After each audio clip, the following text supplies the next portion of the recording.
¿Alguna vez te has detenido a reflexionar seriamente por qué el mismo pueblo que nos entregó las Sagradas Escrituras, ese pueblo que durante siglos aguardó con esperanza ardiente la llegada del Mesías prometido, no reconoció a Jesús cuando finalmente apareció en escena?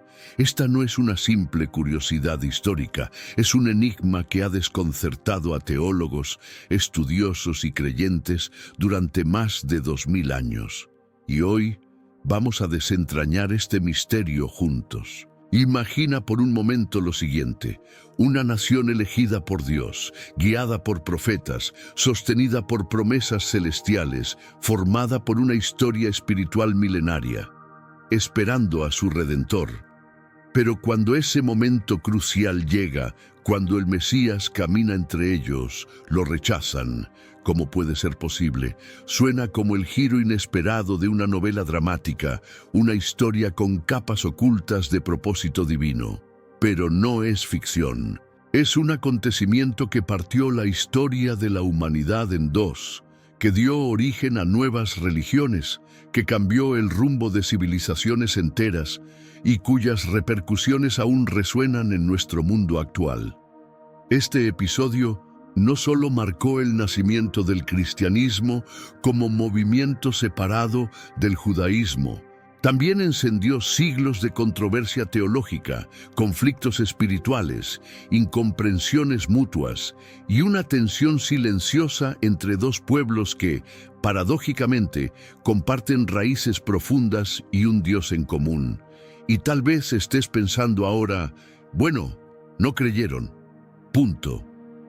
Pero detente ahí, porque la realidad no es ni tan simple ni tan superficial. Es más profunda, más compleja y mucho más reveladora. En los próximos minutos te llevaré de la mano por un recorrido histórico y espiritual que te hará ver este tema desde una óptica completamente nueva. Vamos a viajar desde las estrechas calles de la Jerusalén del primer siglo hasta las sinagogas contemporáneas de Nueva York, Tel Aviv y Ciudad de México. Vamos a sumergirnos en las escrituras hebreas, examinar las expectativas mesiánicas originales del pueblo judío y descubrir por qué Jesús, aunque cumplió tantas profecías, no fue visto como el cumplimiento de todas. Y esto, créeme, va a sacudir algunas de tus ideas preconcebidas. Porque muchas veces, sin darnos cuenta, leemos la Biblia a través de lentes formados por la tradición cristiana, por siglos de interpretaciones que pueden alejarnos de la manera en que los primeros judíos entendían sus propias escrituras. Esta búsqueda no solo enriquecerá tu visión del judaísmo y del cristianismo, también te enseñará a acercarte a la fe del otro con mayor humildad, empatía y sabiduría. Así que quédate conmigo hasta el final de este video, porque lo que estás a punto de descubrir no es algo que se escuche en una predicación común, ni se enseñe en una clase superficial de teología. Es un conocimiento que transforma, que conecta y que libera. Y si este tema ya está despertando tu curiosidad, te invito a que te suscribas ahora mismo y actives la campanita. Tenemos muchos más videos como este que desafiarán tu mente y tocarán tu corazón. Ajusta el cinturón, abre bien tu mente y sobre todo mantén el espíritu receptivo, porque este viaje no es solo intelectual, es espiritual. Al finalizar, comprenderás mejor no solo las razones históricas y culturales por las que el judaísmo no acepta a Jesús como el Mesías, sino también lo que eso nos enseña sobre el poder de la fe, las diferencias humanas y la posibilidad real de reconciliación. Prepárate para ver desde otra perspectiva. Lo que viene te sorprenderá, te desafiará, y puede que incluso te inspire a construir puentes donde antes había muros. Vamos a comenzar esta travesía para comprender a fondo por qué el pueblo judío no aceptó a Jesús como el Mesías. Necesitamos hacer algo más que leer pasajes bíblicos. Debemos sumergirnos en la atmósfera palpitante de la antigua Israel. Volvamos atrás, no solo con la mente, sino con los sentidos. Cierra los ojos por un momento e imagina que caminas por las calles polvorientas de Jerusalén. Escuchas el grito de los vendedores en el mercado.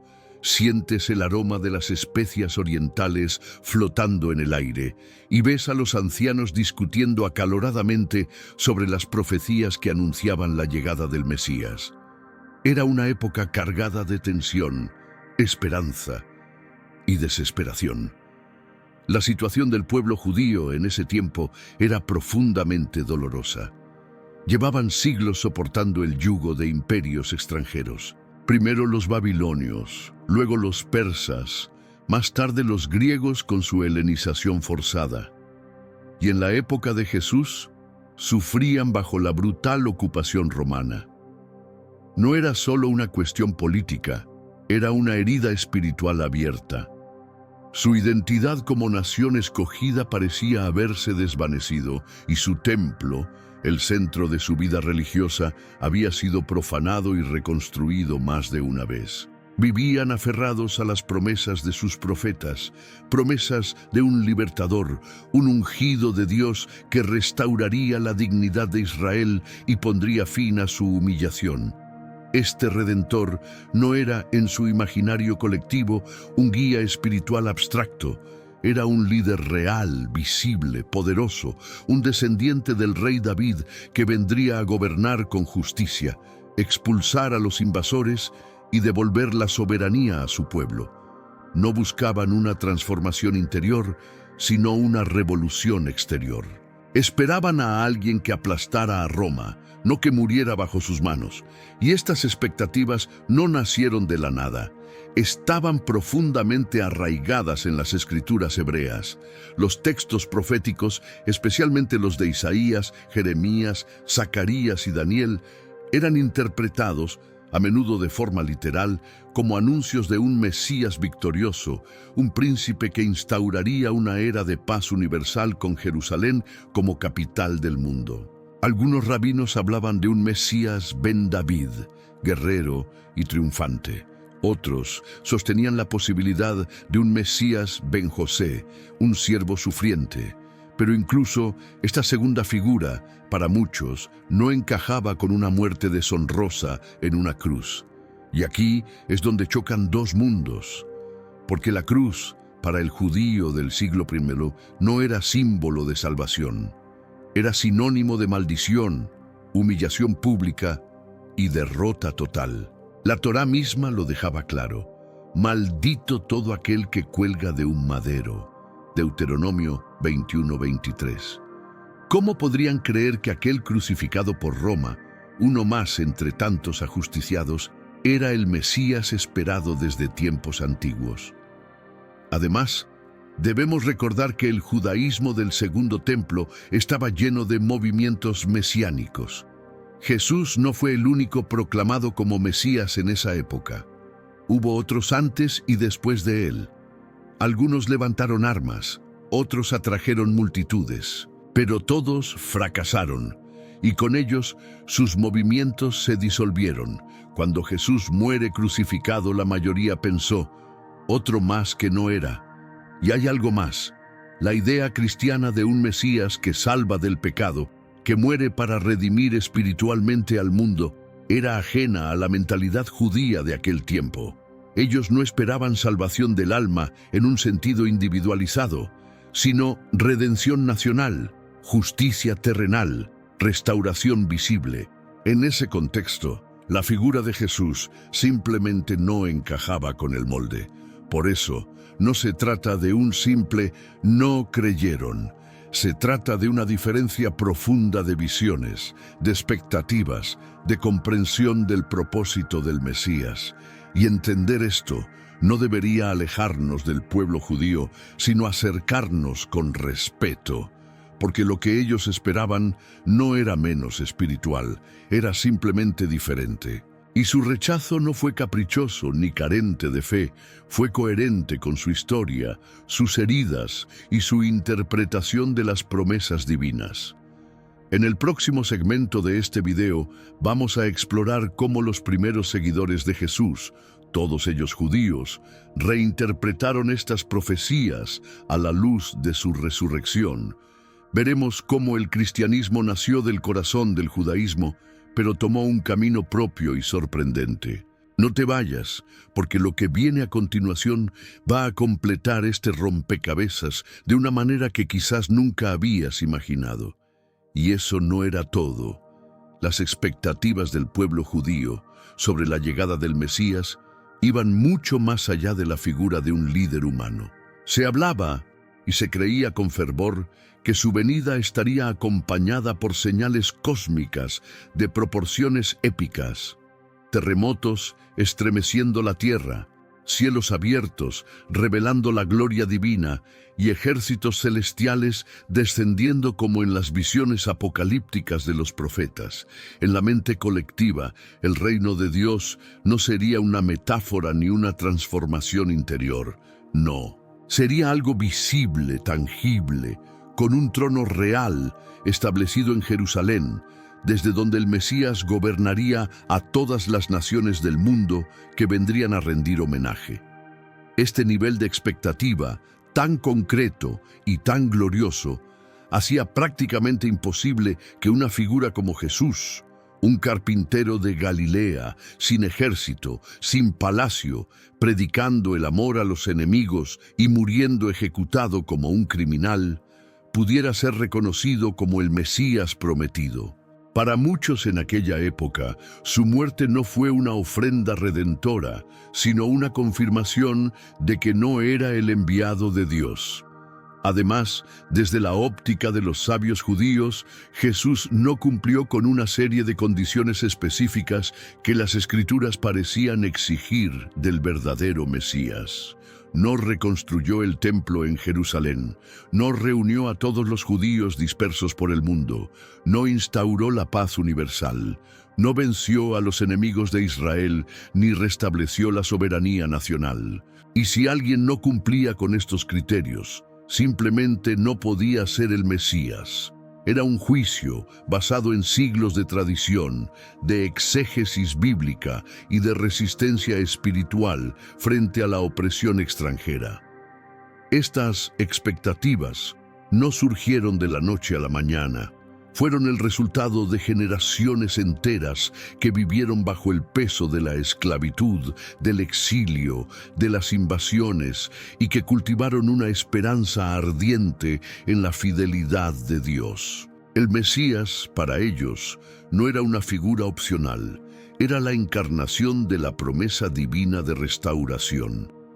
Era el símbolo viviente de que Dios seguía obrando en la historia de su pueblo. Un ejemplo fascinante de esta esperanza lo encontramos en los manuscritos del Mar Muerto, descubiertos en Qumrán. Estos textos antiguos revelan que incluso pequeñas comunidades judías del primer siglo estaban profundamente centradas en la espera del Mesías, o incluso de dos Mesías distintos, uno de linaje sacerdotal y otro de linaje real.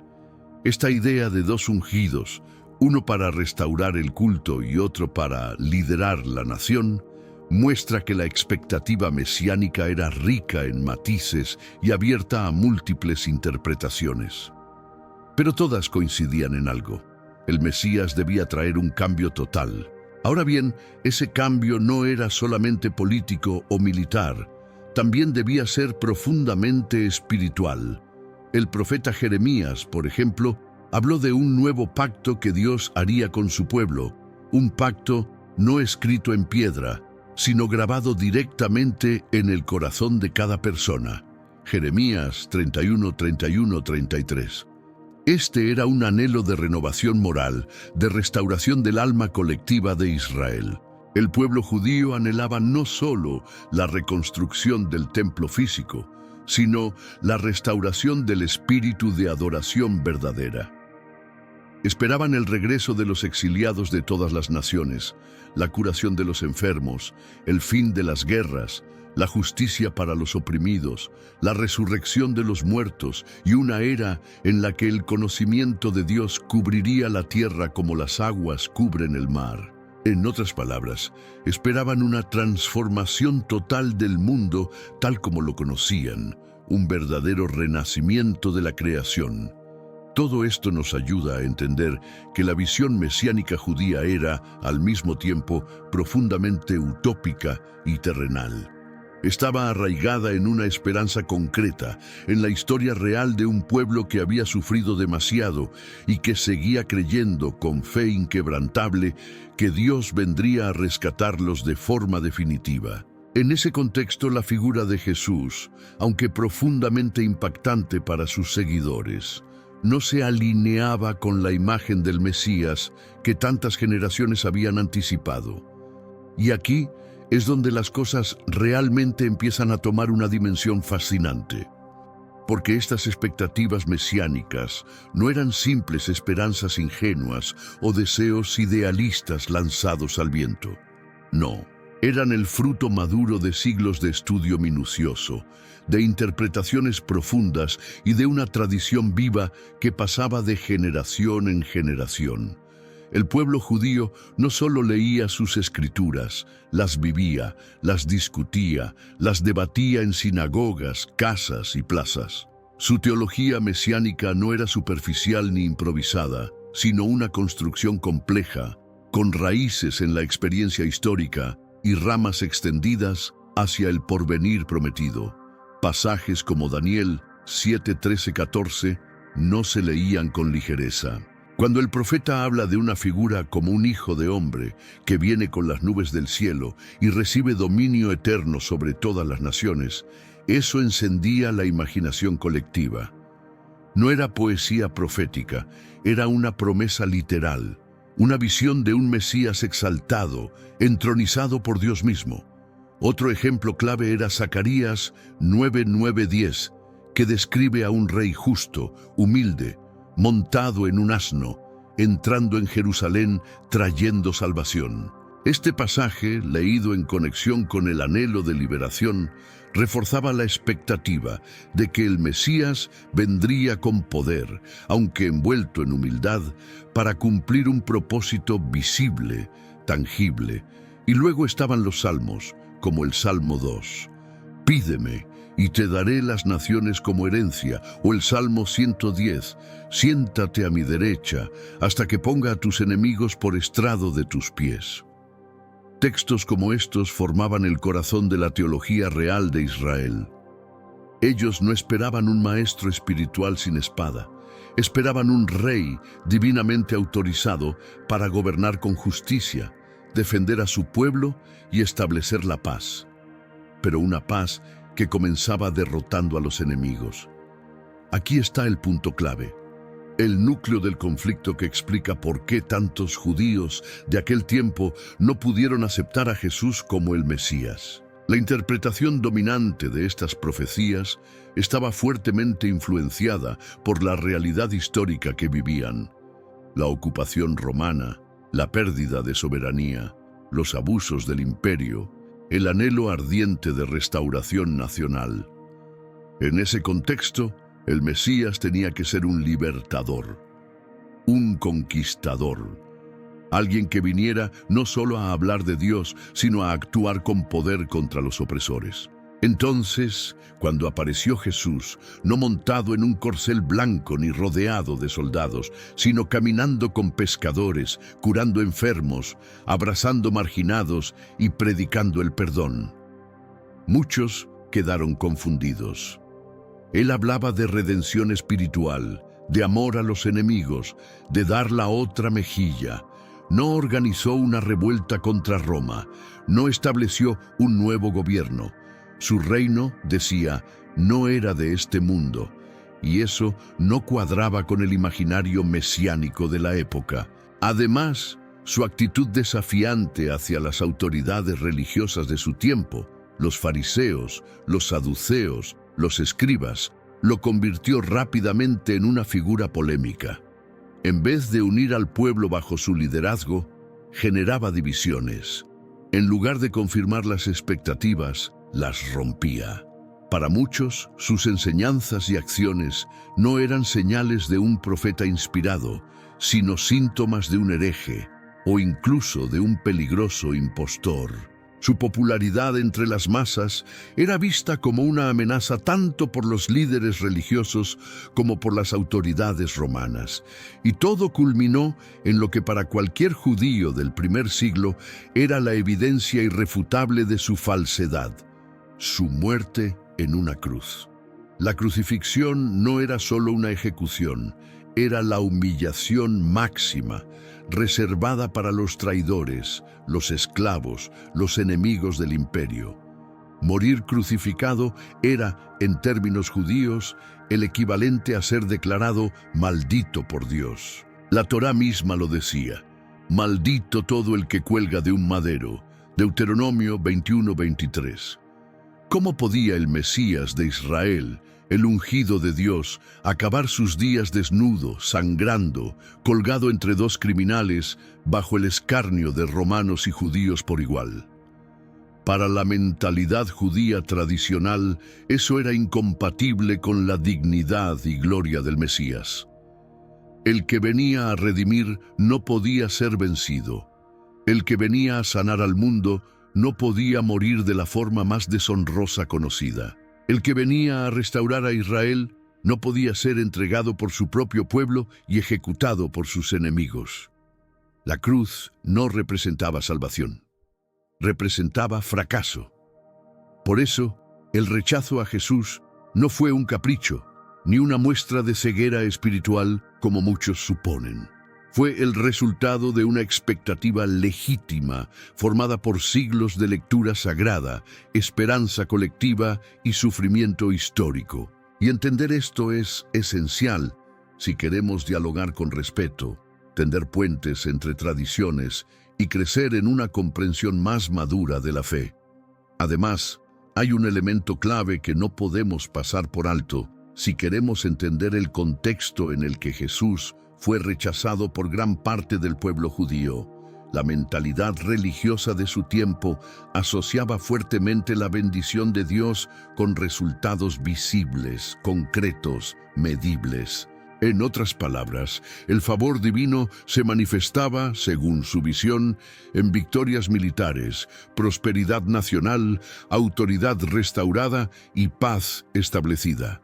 En ese marco, la idea de un Mesías capturado, humillado, torturado y ejecutado como un criminal común no solo era desconcertante, era sencillamente inadmisible. ¿Cómo podía el elegido de Dios, aquel que supuestamente venía a redimir a Israel, terminar sus días en una cruz, derrotado por los mismos enemigos que debía vencer? Desde esa perspectiva, la historia de Jesús no parecía una historia de redención, sino de fracaso. Y lejos de inspirar esperanza, su destino provocaba incredulidad. Para muchos líderes religiosos, Jesús no representaba el cumplimiento de una promesa divina, sino una amenaza directa al orden establecido, una figura que rompía esquemas y ponía en riesgo la estabilidad del pueblo. A eso se sumaba otra capa delicada: la preocupación extrema por la pureza ritual, por el cumplimiento estricto de la Torá y por la defensa firme de las instituciones religiosas como el templo y el Sanedrín. En ese ambiente profundamente conservador, Jesús no se presentó como un reformador moderado, sino como una figura provocadora. Su forma de enseñar, sus acciones disruptivas, como sanar en sábado, tocar a los impuros, volcar las mesas de los cambistas en el templo, y sus críticas directas a fariseos y escribas encendieron todas las alarmas. Lo que para sus seguidores era autoridad espiritual, para los guardianes de la tradición era arrogancia peligrosa. Y es precisamente este contexto histórico y teológico el que necesitamos tener en cuenta. Porque el rechazo a Jesús no nació de una actitud terca o de una ceguera espiritual, como muchas veces se ha dicho desde la ignorancia. Al contrario, fue una respuesta coherente con siglos de interpretación teológica cuidadosamente construida. Durante generaciones, los rabinos desarrollaron un marco doctrinal sólido sobre cómo debía ser el Mesías, cómo debía actuar y qué debía cumplir. Y Jesús, desde su perspectiva, no encajaba. No restauró la soberanía nacional, no eliminó a los enemigos de Israel, no trajo la paz global, ni reconstruyó el templo, no cumplió en su visión con los requisitos clave. Por tanto, rechazarlo no era rebeldía, era, en muchos casos, fidelidad a Dios tal como lo entendían. Aquí es donde llegamos al verdadero núcleo del asunto. El abismo teológico que separa al judaísmo del cristianismo en cuanto a la figura del Mesías. Y no estamos hablando solo de desacuerdos menores o diferencias de interpretación. Estamos hablando de dos formas radicalmente distintas de leer, sentir y vivir las mismas escrituras.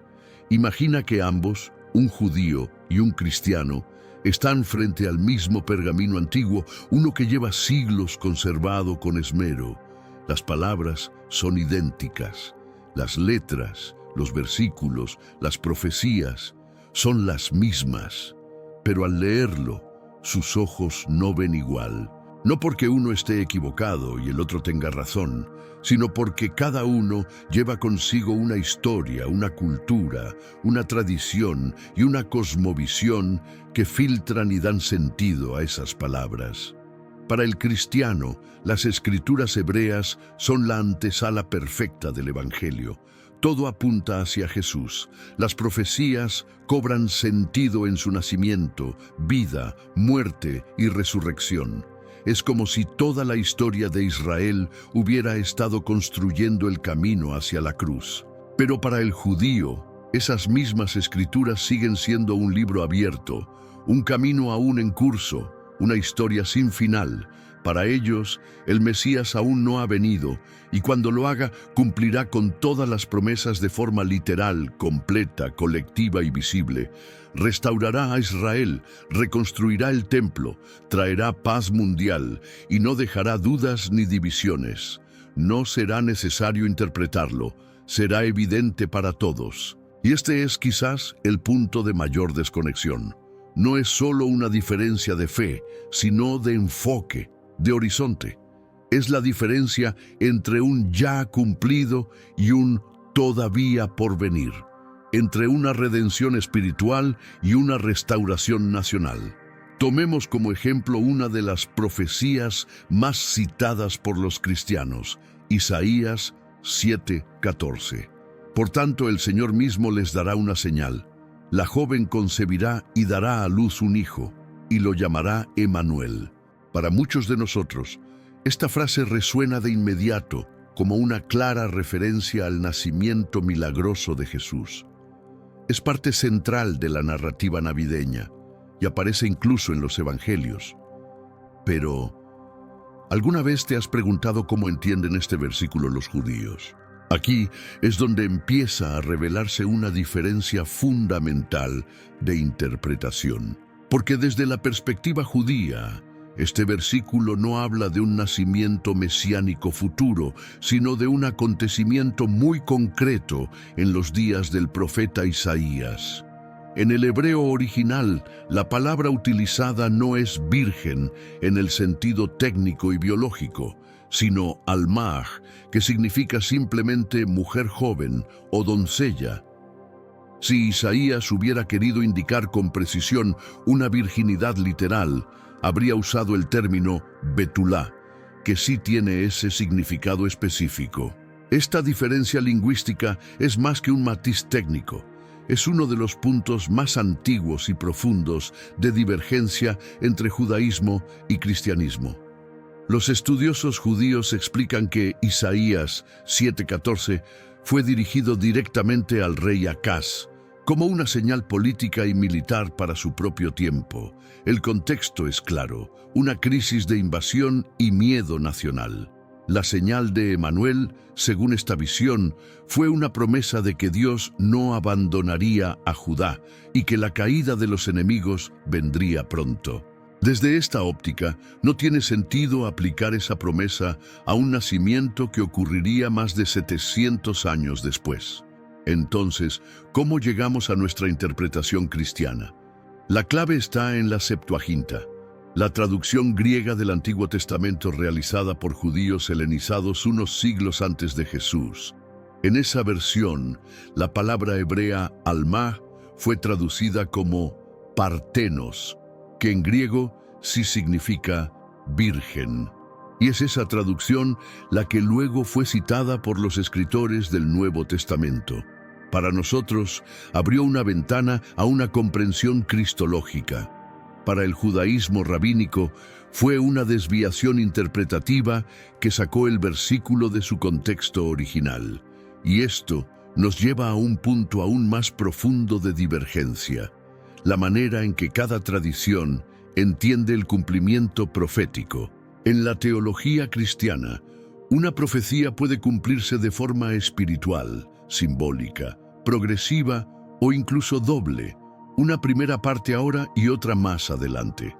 Pero el judaísmo tradicional es muy diferente en este aspecto. Allí, las profecías se cumplen literalmente, en el aquí y ahora, de forma verificable y colectiva. Por eso, cuando los cristianos afirman que Jesús cumplió las profecías mesiánicas, los estudiosos judíos no están convencidos. Para ellos, el Mesías debe cumplir todas las promesas bíblicas de una manera clara, visible, sin ambigüedades. Y entonces preguntan: ¿dónde está la paz mundial? ¿Dónde está la reconstrucción del templo en Jerusalén? ¿Dónde están los exiliados regresando de todas las naciones? ¿Dónde está la justicia perfecta? ¿Por qué el sufrimiento continúa? Desde su punto de vista, mientras estas realidades no se materialicen, el Mesías, por definición, aún no ha llegado. No se trata de negar la figura de Jesús por capricho, sino de ser fieles a un marco profético claro, construido a lo largo de siglos. Este contraste revela algo mucho más profundo que simples desacuerdos sobre versículos. Expone dos formas radicalmente distintas de entender el tiempo, la historia y la redención. En el cristianismo, la llegada del Mesías es un proceso en dos actos: la primera venida, en humildad, para redimir espiritualmente, y la segunda venida, gloriosa, para establecer su reino definitivo. Es una visión escatológica, donde el tiempo se abre y Dios actúa a lo largo de la historia. En cambio, el judaísmo espera un solo momento, un acto definitivo de transformación. Cuando el Mesías venga, según su fe, el mundo cambiará por completo. No habrá lugar para la duda. La paz será total. La justicia universal. El templo será reconstruido y todas las naciones reconocerán al Dios de Israel. Será un punto de inflexión absoluto. Así que cuando nos preguntamos por qué el pueblo judío no ve en Jesús al Mesías, debemos entender que no es una ceguera ni una rebeldía espiritual. Es una diferencia profunda en la forma de leer las Escrituras, en el significado de las promesas y en cómo cada tradición entiende el plan de Dios para la humanidad. Ahora, vamos a detenernos en una de las profecías más debatidas y controvertidas entre cristianos y judíos: el famoso pasaje del siervo sufriente en Isaías 53. Para la mayoría de los cristianos, este texto es una de las descripciones más claras y conmovedoras del sacrificio redentor de Jesús. Habla de un siervo rechazado, humillado, despreciado por los hombres, que llevó nuestras enfermedades, fue herido por nuestras transgresiones y murió en silencio como un cordero llevado al matadero. Desde la óptica cristiana, este capítulo parece narrar con asombrosa precisión la pasión y muerte de Cristo. Es un corazón profético que late siglos antes del Calvario. Sin embargo, los judíos ven este texto desde una perspectiva muy diferente, y no es una novedad moderna. De hecho, esta interpretación se remonta a la Edad Media y fue sostenida por importantes rabinos como Rashi, uno de los comentaristas más influyentes del judaísmo. Según esta visión, el siervo sufriente no es una figura individual, sino una metáfora colectiva, representa al propio pueblo de Israel, un pueblo que ha sido perseguido, marginado, golpeado por las naciones, incomprendido y maltratado a lo largo de la historia, y sin embargo, fiel a su pacto con Dios. Para ellos, Isaías 53 describe el dolor de una nación que sufre en nombre del mundo, pero que finalmente será vindicada por Dios. Esta interpretación se apoya también en otros pasajes donde Israel es llamado explícitamente mi siervo, como en Isaías 41, 8, 9 o 49, 3. Y esta diferencia no termina aquí. Se extiende a muchas otras profecías tradicionalmente asociadas con Jesús en el cristianismo. Por ejemplo, Miqueas 5:2. Pero tú, Belén Efrata, aunque eres pequeña entre los clanes de Judá, de ti saldrá el que será gobernante en Israel. Para los cristianos, este es un anuncio claro del nacimiento de Jesús en Belén. Pero los judíos lo entienden como una referencia al linaje davídico, al origen ancestral del futuro Mesías, no necesariamente a su lugar de nacimiento literal. Zacarías 12:10, que dice, mirarán al que traspasaron, es otro punto de tensión. En la lectura cristiana se trata de una alusión directa a la crucifixión, pero los judíos lo interpretan como un pasaje de dolor nacional, de luto colectivo por un líder o por una tragedia sufrida por el pueblo, no como una profecía mesiánica específica. Incluso Isaías 9:6, con su conocido texto, porque un niño nos ha nacido, hijo nos ha sido dado, y se llamará admirable, consejero, Dios fuerte, es leído de manera distinta. Mientras los cristianos ven aquí un anuncio del nacimiento divino de Jesús, muchos estudiosos judíos lo atribuyen a figuras históricas como el rey Ezequías y entienden los títulos como expresiones poéticas del poder de Dios manifestado en un rey justo, no como afirmaciones literales de divinidad encarnada. Pero el problema de fondo no está solo en cómo se interpretan versículos sueltos. La diferencia real está en la visión completa del Mesías. En la tradición judía, el Mesías no solo debe venir con un linaje correcto, mas también cumplir con una serie de requisitos específicos y concretos. Debe reunir a todos los judíos dispersos por el mundo, reconstruir el templo en Jerusalén, establecer la paz universal, erradicar la injusticia y hacer que todo el mundo reconozca y adore al único Dios. Desde esta perspectiva, Jesús, aunque revolucionario, sabio y amado por muchos, no cumplió con esas expectativas. Por tanto, no puede ser el Mesías prometido. Además, hay una barrera teológica casi infranqueable entre ambas visiones, el concepto del sufrimiento redentor. En el cristianismo, la muerte de Jesús tiene un carácter vicario, es decir, muere en lugar de nosotros cargando nuestros pecados. Pero en la teología judía tradicional no existe tal cosa como la expiación por medio de otro ser humano. Cada persona es responsable de sus propios actos. El camino al perdón es el arrepentimiento sincero, la oración, el ayuno, las buenas obras. No hace falta un mediador que sufra por los pecados de los demás. Y aún hay más. Otro punto que marca una separación profunda es la naturaleza misma del Mesías. El cristianismo afirma que Jesús es plenamente Dios y plenamente hombre. Pero para el judaísmo, esta idea es inaceptable. El corazón del monoteísmo judío late con fuerza en el Shema. Oye Israel, el Señor nuestro Dios, el Señor es uno. Para ellos, Dios es absoluto, indivisible, eterno, invisible. No tiene forma física, no nace ni muere. La idea de que Dios pueda encarnarse en un ser humano es vista como una contradicción directa al primer mandamiento. Es más, cualquier intento de asociar a Dios con una forma humana se percibe como una violación grave de su unicidad divina. Por eso, esta diferencia no es solo una disputa intelectual, es una cuestión profundamente espiritual. Afecta cómo se ora, cómo se vive la fe, cómo se concibe lo divino. Es una diferencia que ha marcado caminos separados durante 2000 años. Es crucial entender algo que muchas veces se pasa por alto.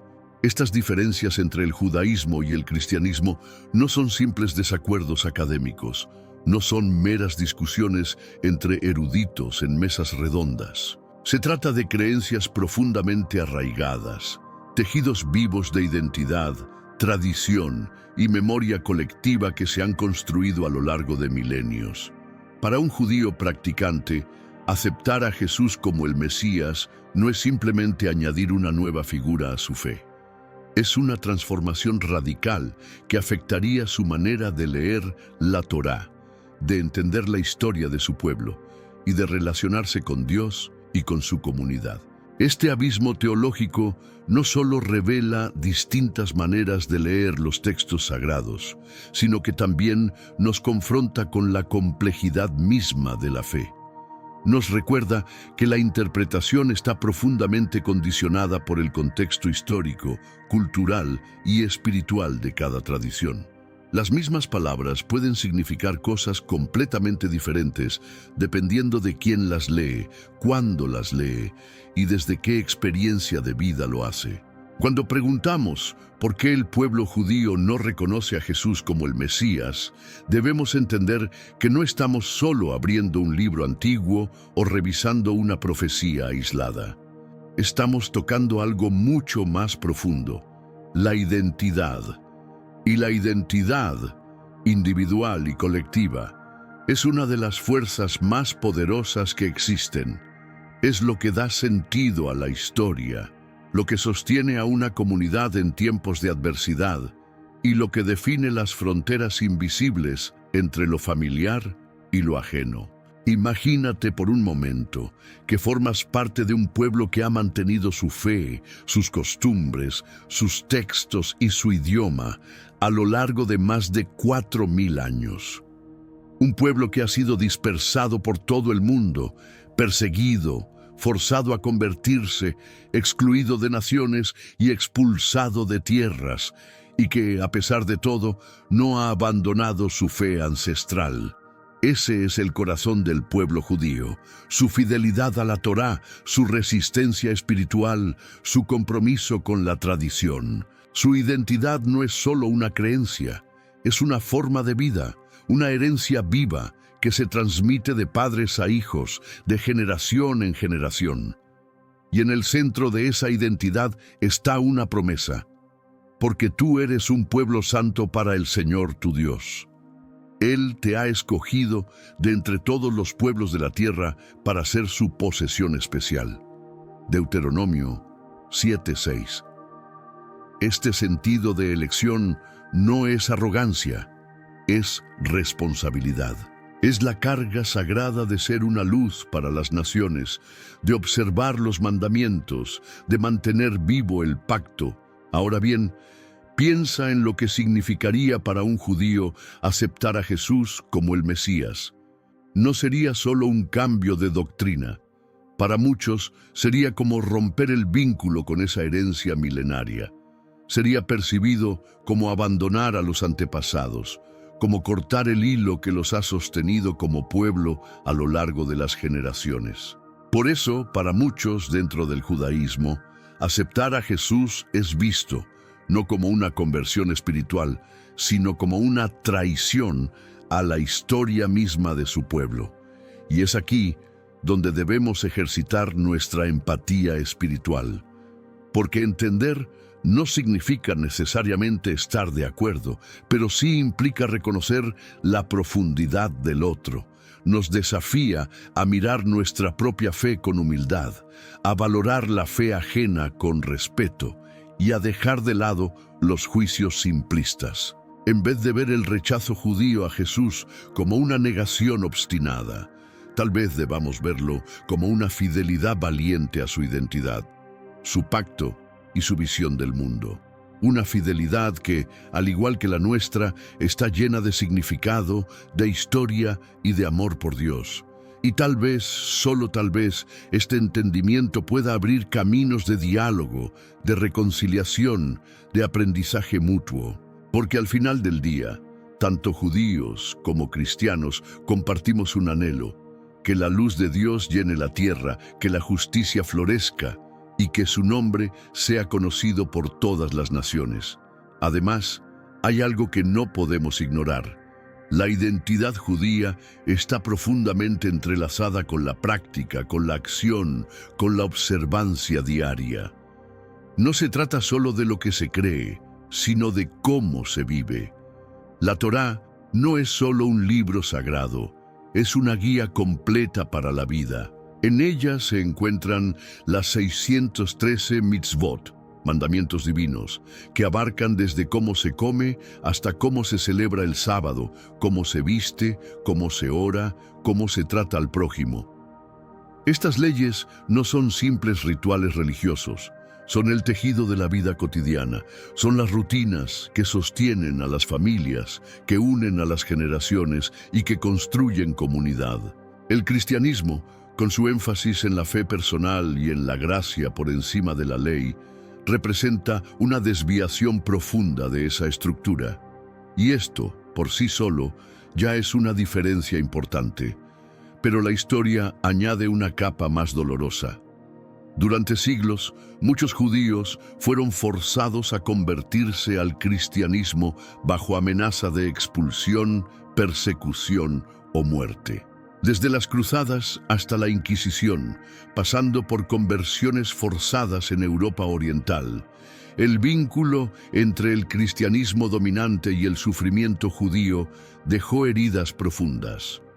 Para muchos, aceptar a Jesús no es solo un acto de fe, puede sentirse como una traición al sacrificio de sus antepasados, como una renuncia a todo lo que fue defendido con lágrimas, resistencia y dignidad.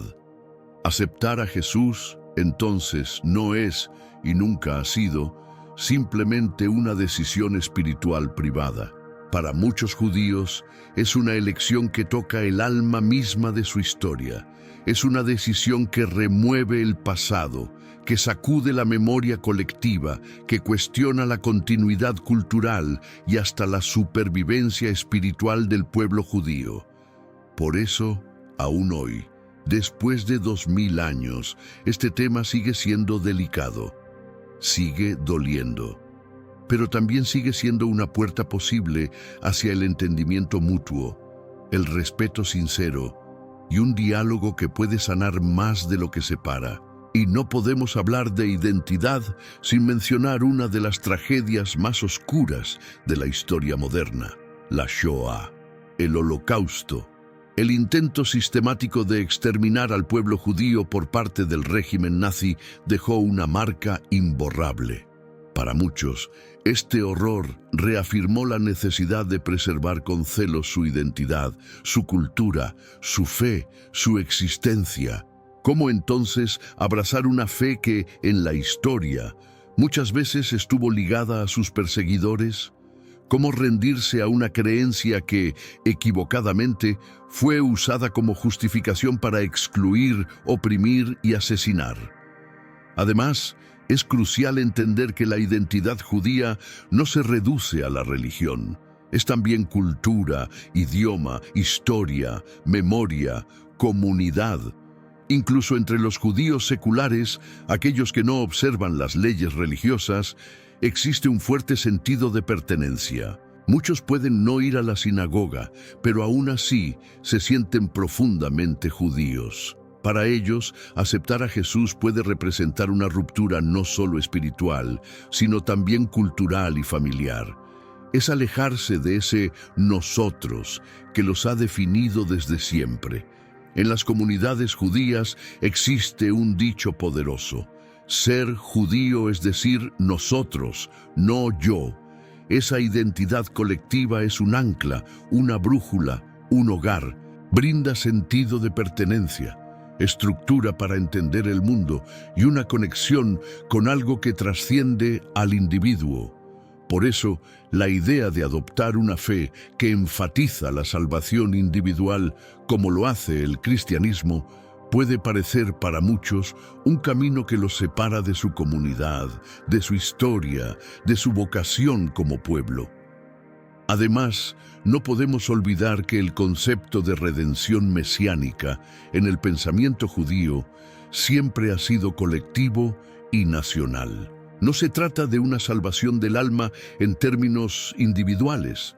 Se trata de la restauración del pueblo, de la justicia en la tierra, del fin del exilio y de la presencia de Dios en medio de su nación. Por eso, la salvación personal ofrecida por Jesús, aunque transformadora para los cristianos, puede parecer desconectada de la visión judía del Mesías. Y al comprender todos estos factores, culturales, históricos, emocionales y espirituales, empezamos a ver que el rechazo a Jesús como Mesías no es fruto de terquedad ni de ignorancia. Es una defensa de algo sagrado.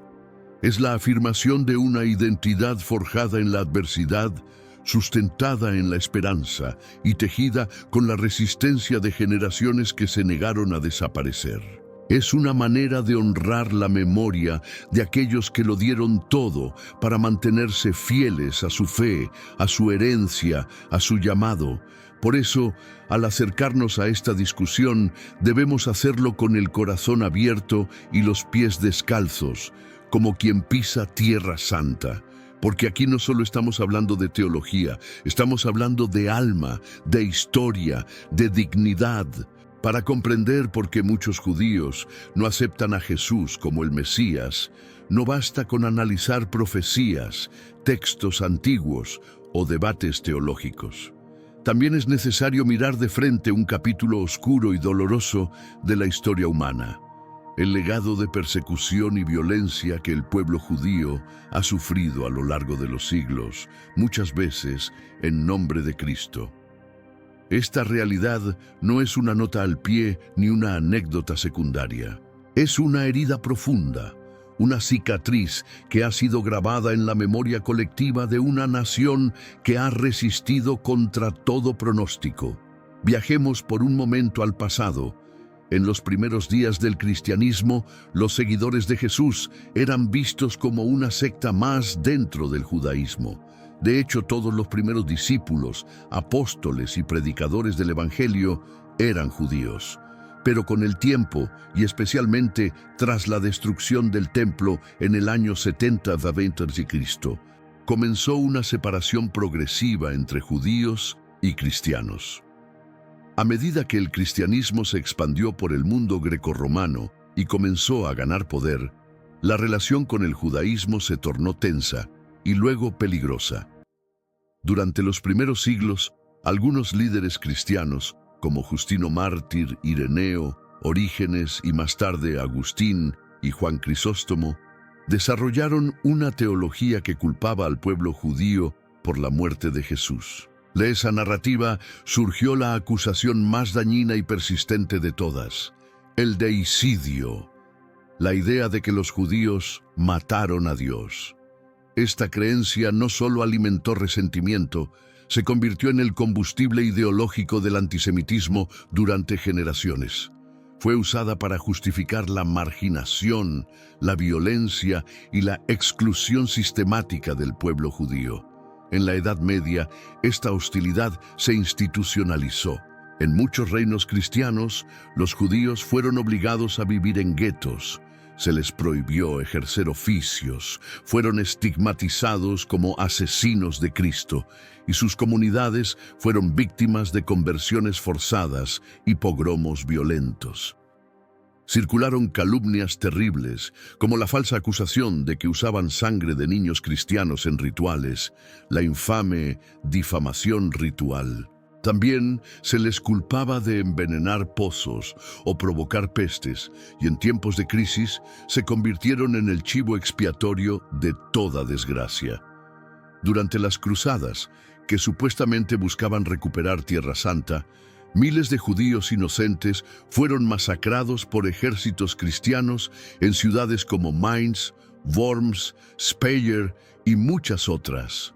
En lugar de ser protegidos, fueron perseguidos como enemigos de la fe.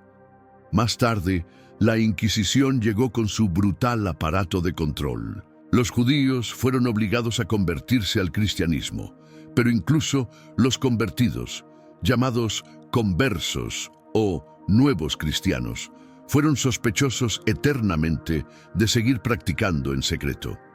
Muchos fueron torturados, ejecutados o expulsados. Países enteros como Inglaterra, Francia, Portugal y España expulsaron a sus poblaciones judías. La expulsión de los judíos de España en 1492 fue un golpe devastador, ocurrido justo cuando el país celebraba su unidad católica.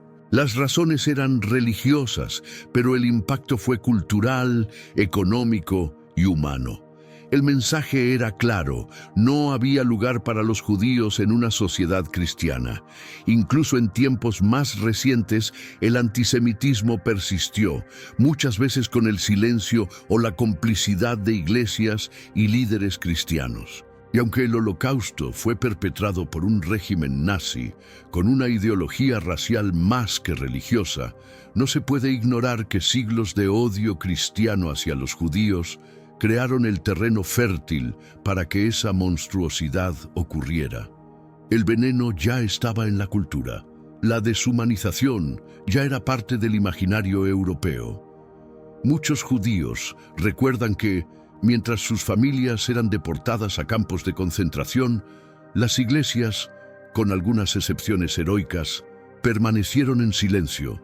Algunas incluso colaboraron activamente. Y esa omisión no fue casual.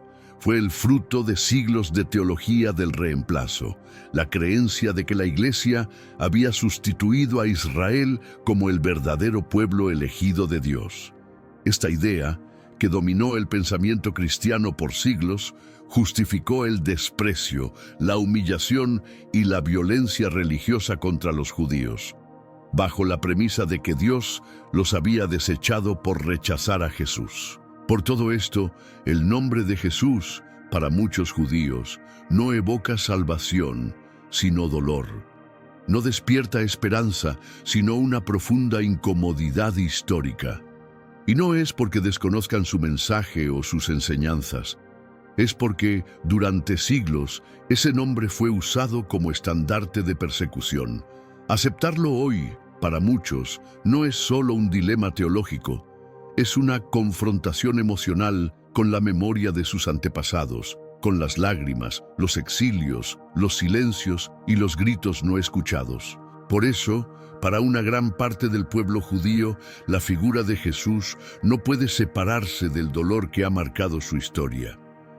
Aceptarlo como el Mesías, en este contexto histórico y emocional, puede sentirse no como un acto de fe, sino como una rendición forzada, como un gesto que traiciona la memoria de quienes resistieron hasta el final.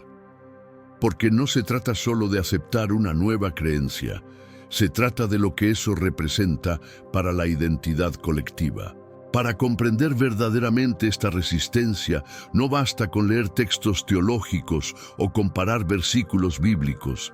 Hay que escuchar de verdad. Escuchar las voces de quienes han vivido esta historia desde adentro, cargando cicatrices que no se ven, pero que se transmiten de generación en generación como advertencia, como testimonio y también como honra, porque su rechazo no nace del odio ni de la ignorancia, como a veces se insinúa, sino de un profundo compromiso con su fe, su dignidad y la memoria de sus mártires. Imagina que estás en la Europa medieval, año 1096. La primera cruzada está en marcha, y mientras miles de cruzados avanzan hacia Tierra Santa, muchos de ellos desvían su camino para atacar a las comunidades judías en el Valle del Rin. Ciudades como Worms, Speyer y Mainz, hogar de judíos desde hacía generaciones, se convirtieron en escenarios de masacres brutales. A estos hombres, mujeres y niños no se les pidió razonamiento teológico. Se les dio una opción: bautismo o muerte. Y muchos eligieron la muerte. Algunas familias enteras practicaron el suicidio colectivo antes que renunciar a su fe. Las crónicas relatan escenas desgarradoras: Padres que, entre lágrimas y oraciones, daban muerte a sus hijos para evitarles una vida de esclavitud espiritual, una vida arrancada de sus raíces. Este nivel de fidelidad, de sacrificio extremo, es parte del alma del judaísmo hasta hoy. No se olvida, se honra, y por eso aceptar otra fe, especialmente una vinculada históricamente a sus perseguidores, no es una decisión trivial ni ligera. Avancemos al año 1215.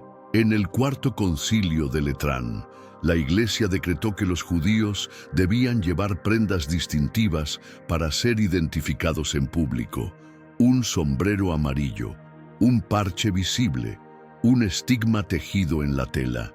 Esto no solo los aisló socialmente, sino que los convirtió en blancos visibles de odio y violencia. Esta práctica no murió con la Edad Media. Siglos después, los nazis adoptarían el mismo mecanismo de humillación con la estrella amarilla de David. El mensaje fue el mismo, aunque las formas cambiaron. Ellos no pertenecen. Esta es la genealogía del prejuicio. En 1478 comenzó uno de los capítulos más temidos de la historia judía, la Inquisición española. Bajo el lema de defender la pureza de la fe, miles de judíos fueron forzados a convertirse al cristianismo.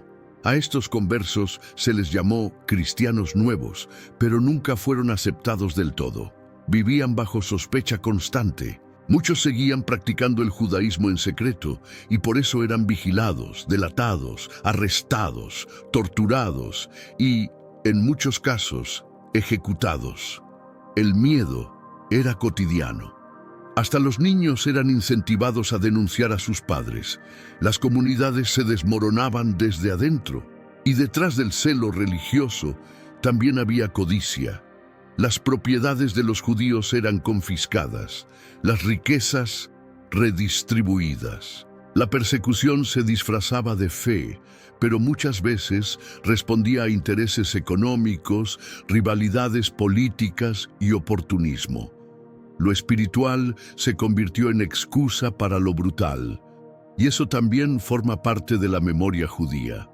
Estos eventos no fueron casos aislados ni errores del pasado que se desvanecieron con el tiempo.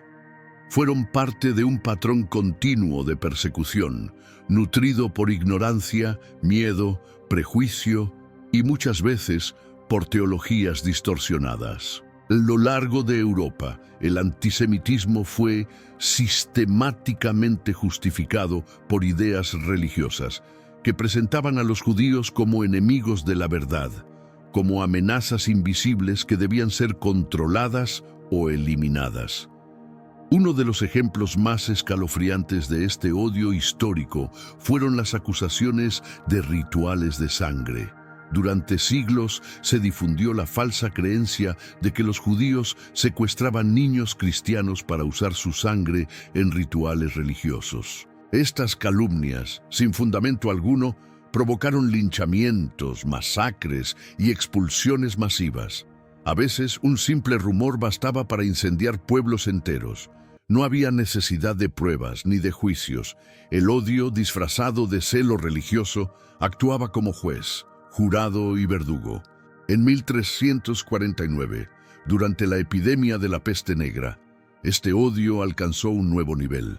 Sin explicación científica para la plaga, muchos buscaron un culpable, y una vez más, los judíos fueron señalados. Se les acusó de envenenar pozos, de propagar la enfermedad deliberadamente. El resultado fue brutal. Cientos de comunidades judías fueron destruidas, miles asesinados. En algunos lugares se les ofrecía purificarse mediante el bautismo forzado. En otros eran simplemente exterminados sin opción alguna. Y si crees que la Reforma Protestante, al desafiar a la Iglesia Católica, pudo haber frenado este odio, la historia dice lo contrario. Martín Lutero, el reformador que cambió el rumbo del cristianismo occidental, inicialmente buscó evangelizar a los judíos con palabras de esperanza. Pero cuando estos no aceptaron sus doctrinas, su tono cambió de forma radical. En su infame tratado, sobre los judíos y sus mentiras, escribió palabras de un odio tan visceral que hielan la sangre. Propuso quemar sinagogas, destruir hogares judíos, prohibirles enseñar y expulsarlos sin piedad. Estas palabras, escritas en el siglo XVI, no quedaron en el olvido. Siglos más tarde, serían recuperadas por líderes nazis como justificación teológica para su ideología genocida. Porque sí, las palabras tienen poder, y cuando nacen del odio, pueden cruzar siglos sembrando muerte. Estas heridas históricas no han desaparecido.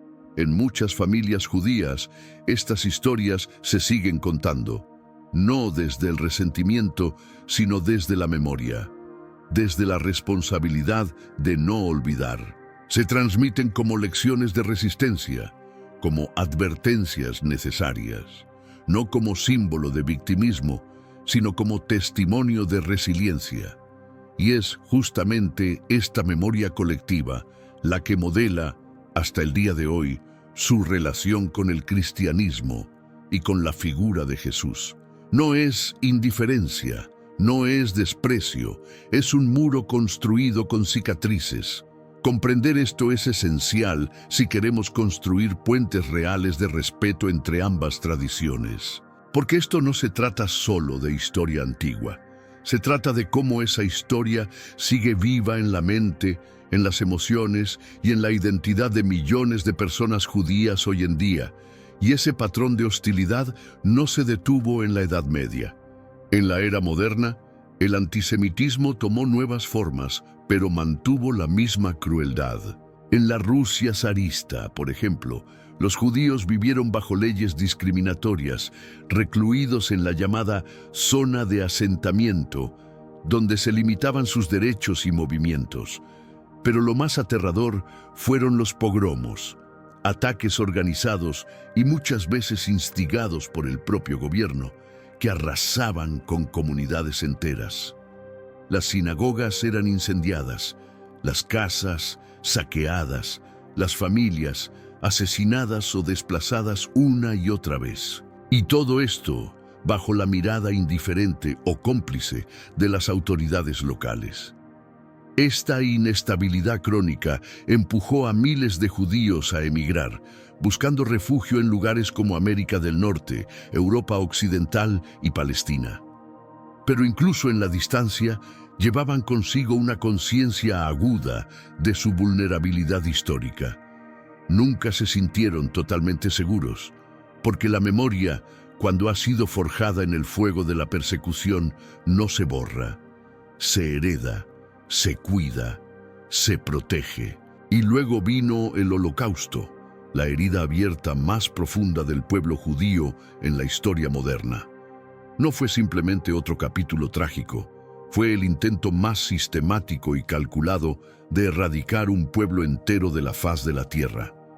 6 millones de judíos fueron asesinados por el régimen nazi y sus colaboradores.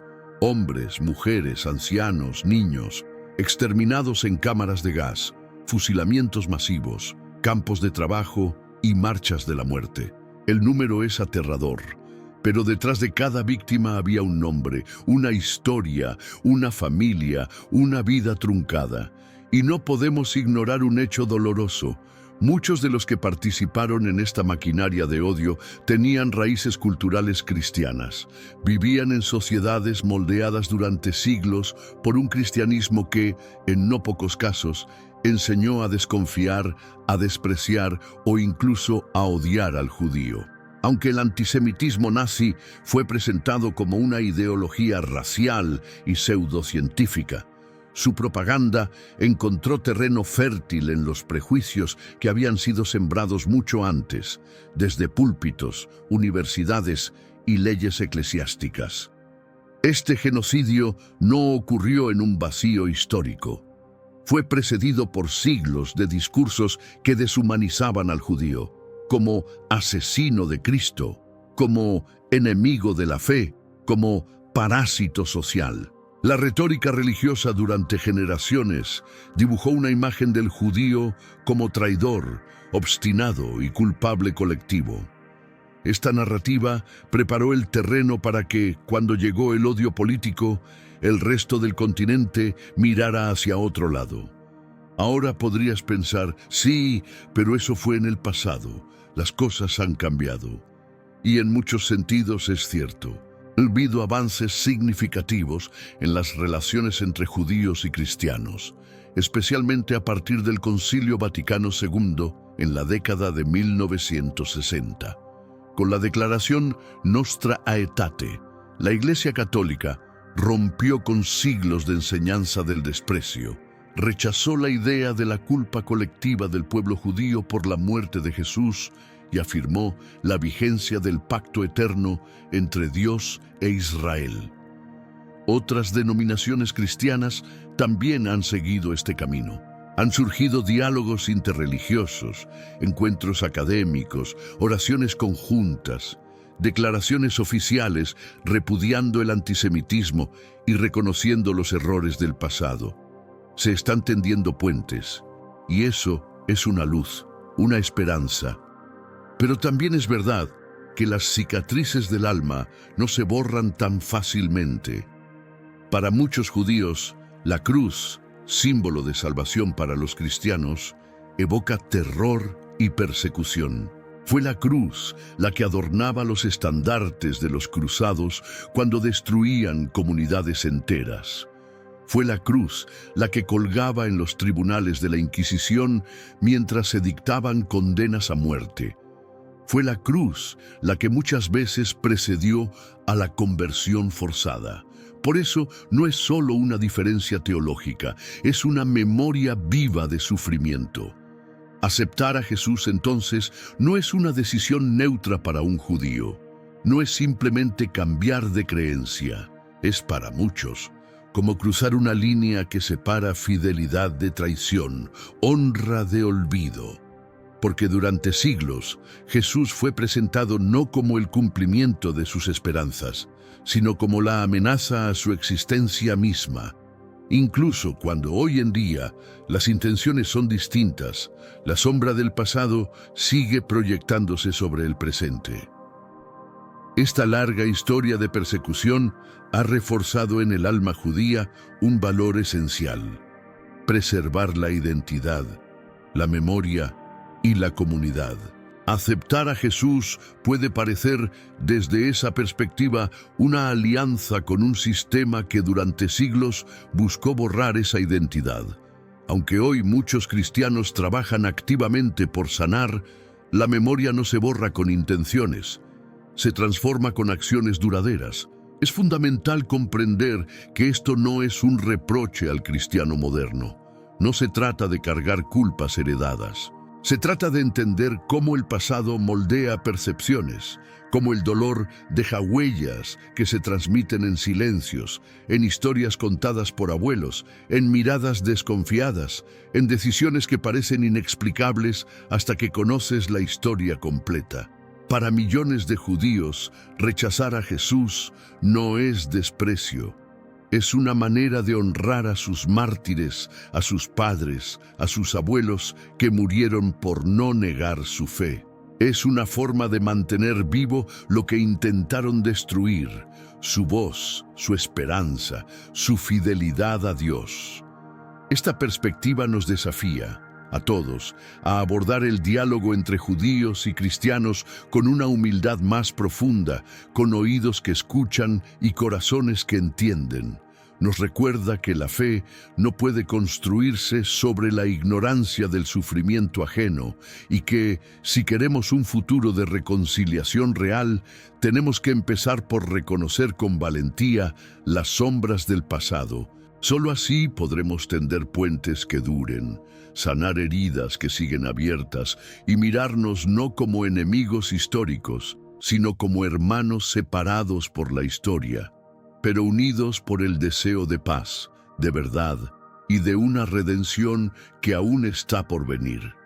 Este reconocimiento no debería dividirnos, sino unirnos en el deseo común de construir un futuro basado en el respeto, la verdad y la compasión. Comprender por qué el pueblo judío no acepta a Jesús como el Mesías no solo nos enriquece intelectualmente, sino que también nos humaniza. Nos recuerda que la fe no ocurre en el vacío, sino en contextos marcados por dolor, esperanza, historia y resistencia.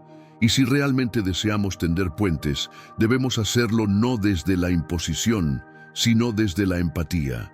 Avanzando hacia los días actuales, es importante reconocer que las perspectivas judías sobre Jesús han evolucionado. Aunque el rechazo tradicional sigue siendo predominante, existe un espectro de opiniones que refleja la diversidad del pensamiento judío moderno y las dinámicas cambiantes de las relaciones interreligiosas. Este cambio ha sido impulsado en parte por un entorno más abierto al diálogo, por el acceso a investigaciones históricas más rigurosas y por el interés mutuo en comprender al otro sin necesidad de convencerlo o convertirlo. Comencemos con la visión predominante. Para la mayoría de los judíos observantes, Jesús es visto como una figura histórica, un maestro judío que vivió en el primer siglo de la era común. Pueden reconocer su influencia en la historia mundial, su impacto en la cultura occidental y su relación con el judaísmo del Segundo Templo, pero no aceptan su divinidad ni su papel como el Mesías. Consideran que, aunque sus enseñanzas tienen valor moral, no se cumplieron en él las señales mesiánicas estipuladas por la tradición judía. El rabino Shmuley Boteach, un pensador judío contemporáneo, resume esta visión con claridad. Los judíos no aceptan a Jesús como el Mesías porque no cumplió las profecías mesiánicas. Sin embargo, hay un creciente reconocimiento de Jesús como una figura judía. Muchos estudiosos judíos ahora estudian a Jesús en su contexto histórico judío, no como un forastero, sino como alguien inmerso en las corrientes religiosas, políticas y sociales de su tiempo.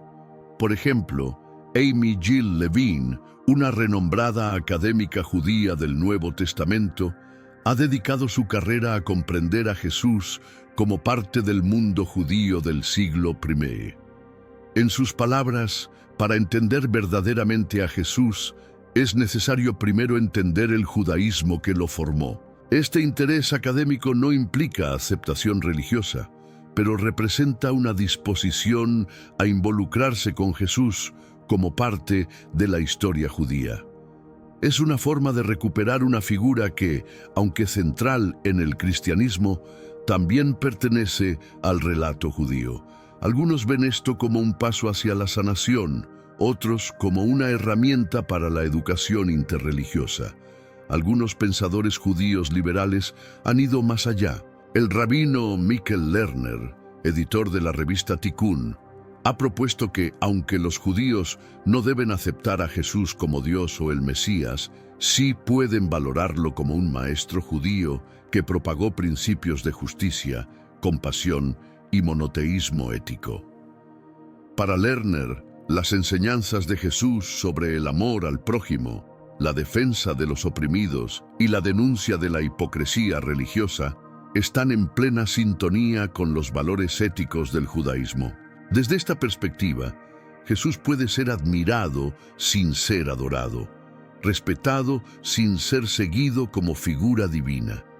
Por su parte, los judíos seculares o culturales pueden ver a Jesús puramente desde una perspectiva histórica o filosófica. En este enfoque, Jesús es una figura influyente de la historia antigua, comparable a otros grandes reformadores éticos y sociales, sin que eso implique un compromiso teológico. Esta visión es común en sectores académicos, artísticos y literarios, donde Jesús aparece como símbolo de rebeldía espiritual, justicia radical o humanismo ético. También vale la pena mencionar el movimiento del judaísmo mesiánico, que combina la identidad judía con la creencia en Jesús como el Mesías. Aunque sus miembros mantienen ciertas tradiciones judías, el judaísmo tradicional, ortodoxo, conservador y reformista, no lo reconoce como una expresión legítima del judaísmo.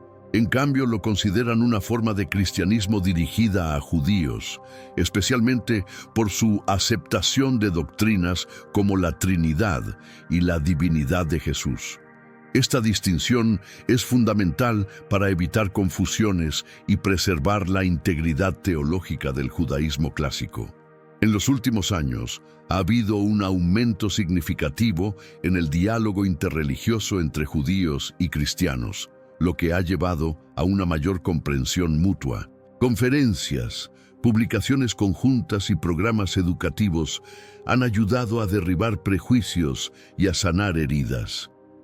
Este diálogo creciente ha permitido que algunos cristianos redescubran las raíces judías de su fe, comprendiendo mejor a Jesús como un rabino judío que enseñaba dentro de una tradición viva y compleja. Al mismo tiempo, algunos judíos están reevaluando antiguas suposiciones sobre el cristianismo, reconociendo que no todo contacto debe ser visto como amenaza, y que el entendimiento mutuo puede enriquecer a ambas partes.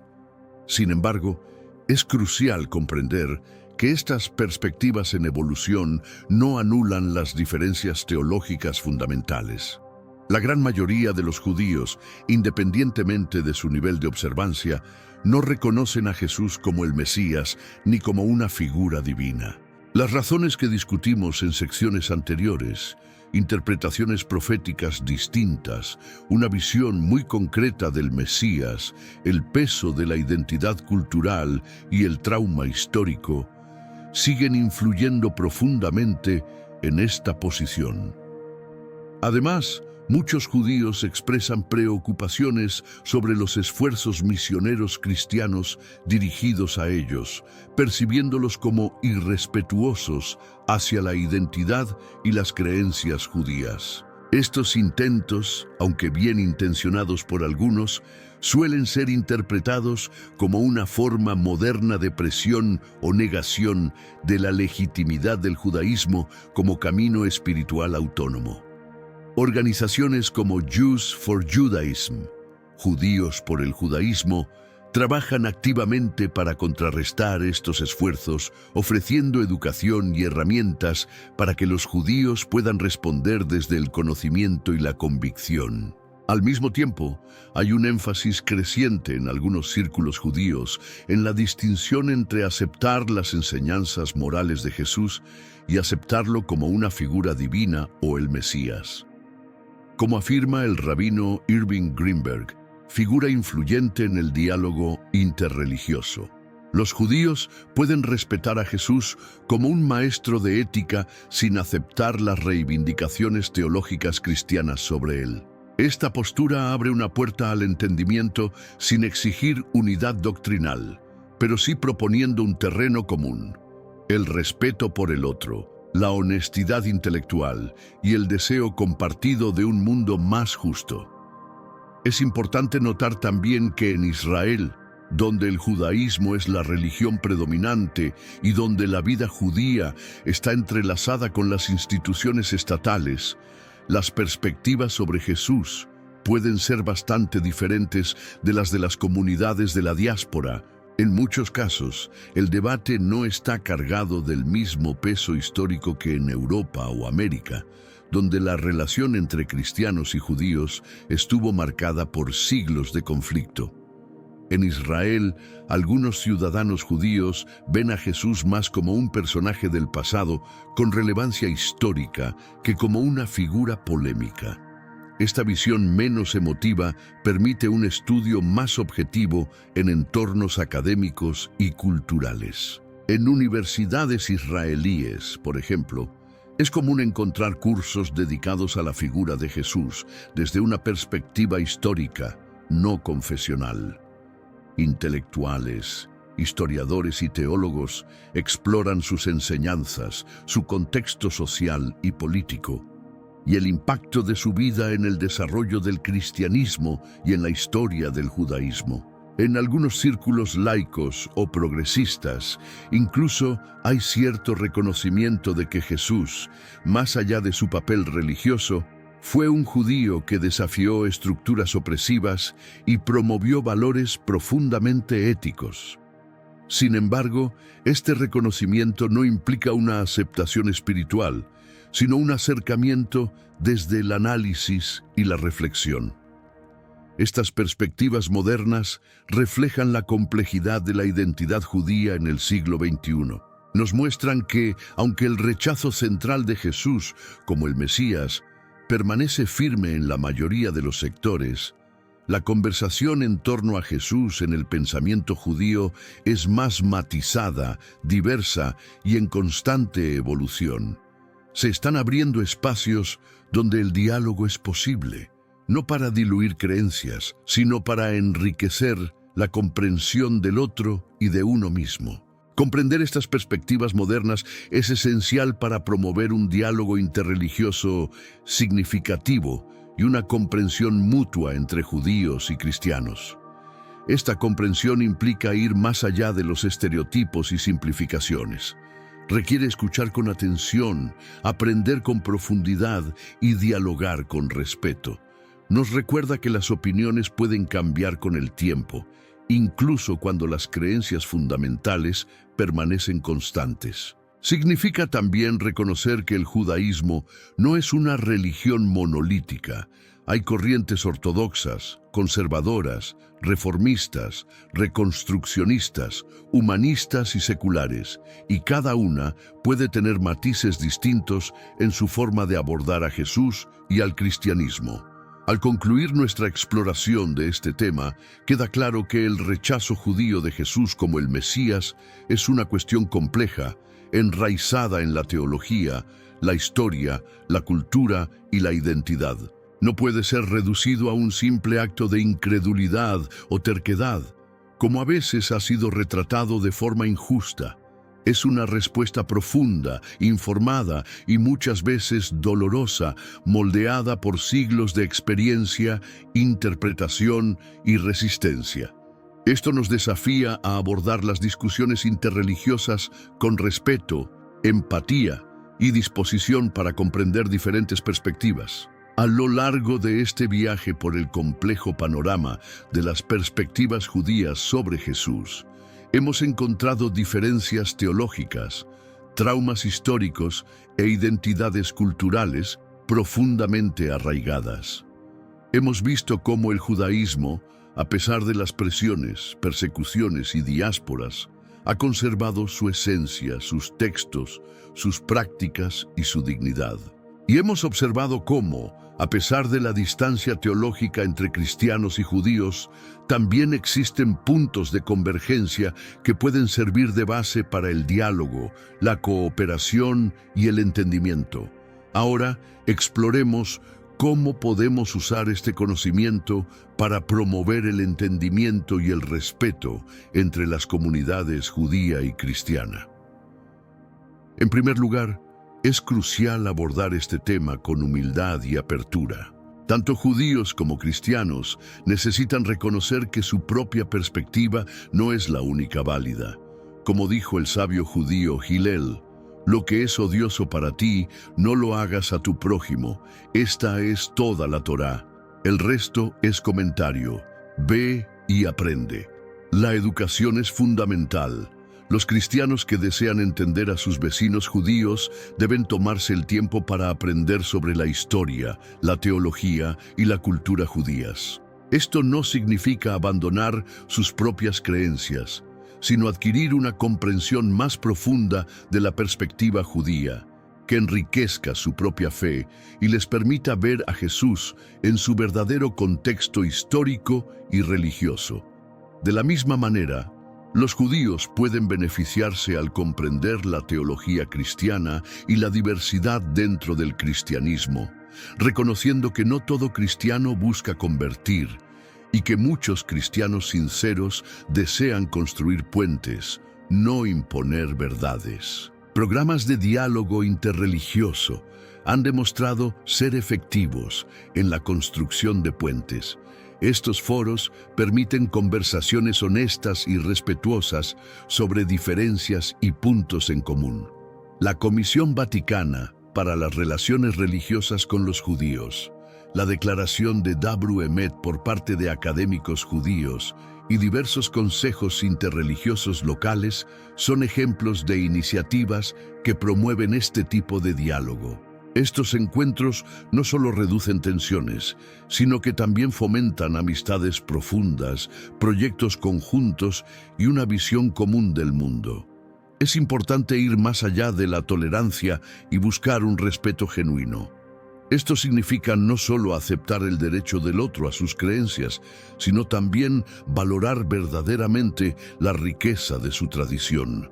Como el rabino Jonathan Sacks, ex rabino jefe del Reino Unido, enfatizaba frecuentemente, la prueba de la fe es si puedo hacer espacio para la diferencia. El verdadero diálogo comienza cuando dejamos de hablar sobre el otro y empezamos a hablar con el otro. Cuando dejamos de ver la diferencia como amenaza y empezamos a verla como una oportunidad para el crecimiento mutuo. Para los cristianos, esto puede significar reconsiderar la forma en que abordan el evangelismo hacia los judíos. En lugar de ver el rechazo judío a Jesús como un problema a resolver, puede verse como una oportunidad para profundizar su propia fe mediante el compromiso con una perspectiva diferente. Como declaró el Papa Francisco, el diálogo y la amistad con el pueblo judío forman parte de la vida de los discípulos de Jesús. Esta declaración no solo es teológica, sino profundamente pastoral, pues invita a caminar junto al otro sin intención de imponer, sino con el deseo sincero de conocer, compartir y construir. Para los judíos, esto puede implicar distinguir entre el antisemitismo histórico cristiano y los cristianos modernos que buscan genuinamente comprensión y amistad. También puede significar estar abiertos a aprender sobre el cristianismo sin temor a comprometer su propia identidad, sabiendo que el conocimiento no debilita la fe, sino que la fortalece. Ambas comunidades pueden centrarse en valores compartidos y objetivos comunes. Judaísmo y cristianismo enfatizan el monoteísmo ético, la justicia social, la dignidad de la vida humana, la compasión hacia el prójimo, el amor al extranjero y la responsabilidad hacia el mundo. Colaborar en cuestiones sociales como la lucha contra la pobreza, la promoción de la paz, la defensa de los derechos humanos y la protección del medio ambiente puede crear lazos que trasciendan las diferencias teológicas. En un mundo fragmentado por ideologías extremas, divisiones políticas y conflictos religiosos, el testimonio de dos comunidades que, tras siglos de dolor, eligen caminar juntas, puede ser un faro de esperanza para las futuras generaciones. Es igualmente crucial enfrentar el antisemitismo y otras formas de intolerancia religiosa de manera directa. No basta con desear la paz entre religiones, es necesario actuar con decisión frente a cualquier manifestación de odio, exclusión o prejuicio. Los líderes cristianos tienen la responsabilidad moral y espiritual de educar a sus comunidades sobre el legado perjudicial del antisemitismo, reconociendo cómo las palabras, interpretaciones erróneas y silencios del pasado contribuyeron a siglos de sufrimiento. Este trabajo comienza en los púlpitos, pero también debe extenderse a las escuelas, medios de comunicación, instituciones teológicas y a cada espacio donde se forma la conciencia colectiva. Los líderes judíos, por su parte, pueden reconocer los cambios positivos en las actitudes cristianas hacia los judíos y el judaísmo, distinguiendo entre el pasado doloroso y las nuevas generaciones que desean sinceramente construir una relación basada en el respeto. Esta apertura no significa olvidar el pasado, sino usarlo como fundamento para un futuro más humano. Reconocer el arrepentimiento genuino y los gestos de acercamiento también es un acto de generosidad y sanación. En entornos académicos, Los cursos de religión comparada, las cátedras compartidas, los seminarios interconfesionales y los programas de estudio conjuntos son espacios privilegiados para derribar prejuicios e iluminar similitudes. Iniciativas como el Centro para el Entendimiento y la Cooperación Judeo-Cristiana en Israel están a la vanguardia de estos esfuerzos, generando investigaciones, foros y experiencias formativas que enriquecen a las nuevas generaciones con una visión más amplia y empática del otro. A nivel personal, construir amistades genuinas a través de las líneas religiosas puede ser transformador. Una conversación honesta, una comida compartida, una visita en una festividad, un gesto de apoyo en tiempos de dificultad. Todas estas experiencias, aunque simples en apariencia, tienen el poder de derribar muros construidos durante siglos. Las relaciones personales tienen un impacto directo en cómo percibimos a la fe del otro.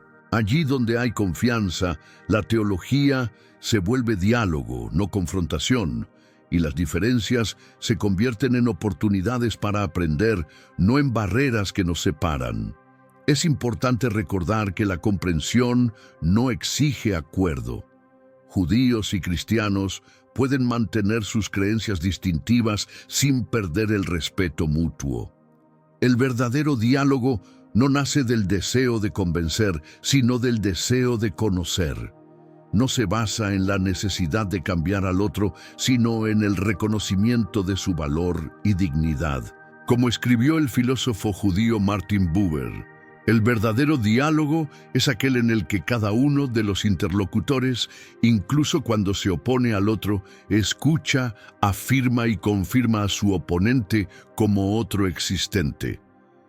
Esta visión no elimina las diferencias, pero las humaniza. Nos permite mirar al otro no como una amenaza, sino como un reflejo de la misma búsqueda espiritual que todos compartimos. Por último, ambas comunidades pueden abrazar el concepto de envidia sagrada, la capacidad de admirar y aprender de las cualidades de otra tradición de fe sin abandonar la propia. Este enfoque, defendido por académicos como Krister Stendhal, representa un cambio de paradigma. En lugar de enfocarnos en lo que nos separa, podemos enfocarnos en aquello que admiramos del otro, su forma de orar, su sentido de comunidad, su entrega al servicio, su ética social. Esta envidia no es destructiva, sino transformadora.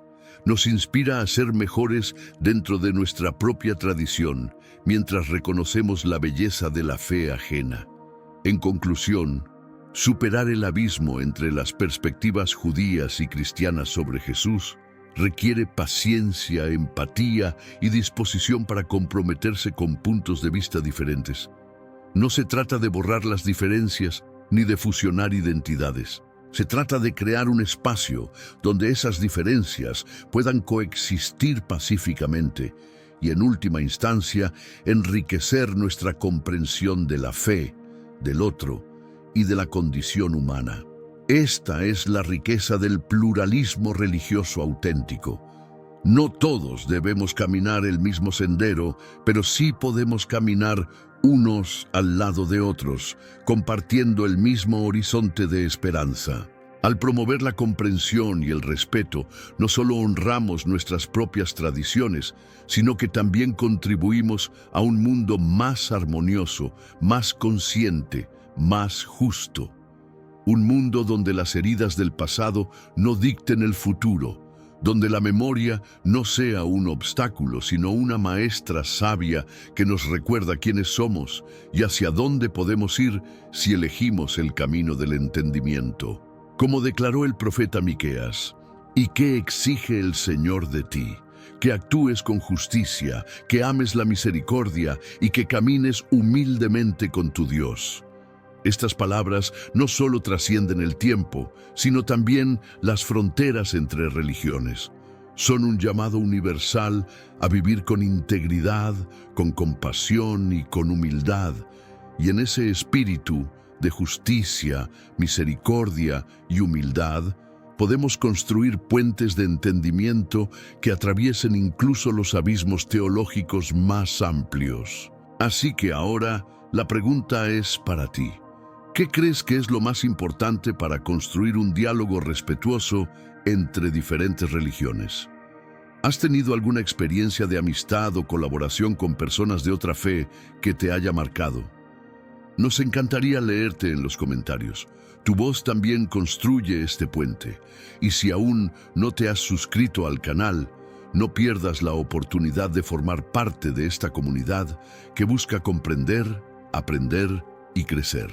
Suscríbete ahora, activa la campanita y acompáñanos en este viaje de descubrimiento espiritual, histórico y humano. Además, no te olvides de ver el próximo video, donde continuamos esta reflexión con nuevas preguntas, nuevas perspectivas y nuevas historias. Haz clic ahora en el video que aparece aquí en la pantalla.